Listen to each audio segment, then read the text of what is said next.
ইমাম আবু হানিফা একবার স্বপ্নে দেখলেন যে তিনি আল্লাহ রাসূল সাল্লাল্লাহু আলাইহি ওয়াসাল্লামের কবর খুঁড়ছেন, অথবা কবরের লাশ বের করছেন কিংবা কাফন বের করছেন। এই স্বপ্ন দেখে ইমামুল আযম আবু হানিফা রাহিমাহুল্লাহ উনি বিচলিত হয়ে গেলেন যে এ আমি কি স্বপ্ন দেখলাম, যে আমি রাসূল সাল্লাল্লাহু আলাইহি ওয়াসাল্লামের কবর খুঁড়ছি, সেখান থেকে কাফন বের করছি।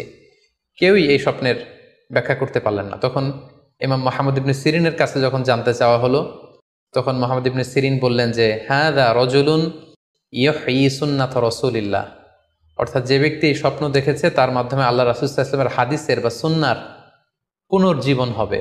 তিনি রাসূল সাল্লাল্লাহু আলাইহি ওয়াসাল্লামের সুন্নাহগুলোকে পুনরুজ্জীবন দান করবেন, পুনরুজ্জীবিত করবেন। এবং বাস্তবে আমরা এটাই দেখেছি যে ইমাম আবু হানিফার চিন্তা, ওনার থট, ওনার মাযহাব গোটা বিশ্বে সমৃদ্ধি লাভ করেছে, মানুষ এটাকে গ্রহণ করেছে। ওনার বুদ্ধিবৃত্তিক যে চিন্তা, ওনার ফিকহি ইস্তেমবাদগুলো গোটা বিশ্বে আল্লাহ রাসূল সাল্লাল্লাহু আলাইহি ওয়াসাল্লামের হাদিসগুলোকে আরও প্রাণবন্তভাবে মুসলিম উম্মার কাছে রিপ্রেজেন্ট করেছে। আমরা আপাত দৃষ্টিতে মনে হচ্ছিল যে এটা একটা খারাপ স্বপ্ন, যে ইমাম আবু হানিফা তিনি রাসূল সাল্লাল্লাহু আলাইহি ওয়াসাল্লামের কবর খুঁড়ছেন, লাশ বের করছেন বা কাফন বের করছেন। কিন্তু মুহাম্মদ ইবনে সিরিন চমৎকার ব্যাখ্যা করেছেন যে হাযা রাজুলুন ইহয়ি সুন্নাত রাসূলিল্লাহ, এই লোক তো এমন লোক হবে যে রাসূল সাল্লাল্লাহু আলাইহি ওয়াসাল্লামের সুন্নাহকে পুনরুজ্জীবন দান করবে। এই পর্যায়ে আমরা জানবার চেষ্টা করব যে কোরআন সুন্নাহর আলোকে বিভিন্ন সিম্বল বা প্রতীক বা চিহ্নের দিকে খেয়াল রেখে স্বপ্নের ব্যাখ্যা করা। আমরা বলেছিলাম যে কিছু কিছু স্বপ্ন আছে খুব সফিস্টিকেটেড, সিম্বলিক বা আইকনিক, যেখানে কোনো ইঙ্গিত দেয়া হচ্ছে, ইঙ্গিতবহ, এবং যেটার ইন্টারপ্রিটেশন না করলে এটা দিয়ে আসলে কি বোঝানো হচ্ছে এটা বোঝা যায় না। সেক্ষেত্রে কোরআন সুন্নাহর আলোকে, স্কলারদের অভিজ্ঞতার আলোকে কিছু আইকন বা সিম্বল, এগুলোর মিনিং কি হতে পারে সে ব্যাপারে আমরা জানবার চেষ্টা করব। এক্ষেত্রে আমরা বলবো যে কেউ যদি স্বপ্নে রশি দেখে, স্বপ্নে যদি সে রশি দেখে তাহলে এটা গুড সাইন। এটা কেমন যেন আল্লাহর সাথে একটা প্রতিশ্রুতির সাথে সম্পৃক্ত, কারণ আল্লাহ তাআলা কোরআনে ইরশাদ করেছেন ওয়াতাসিমু বিহাবলিল্লাহি জামিআ।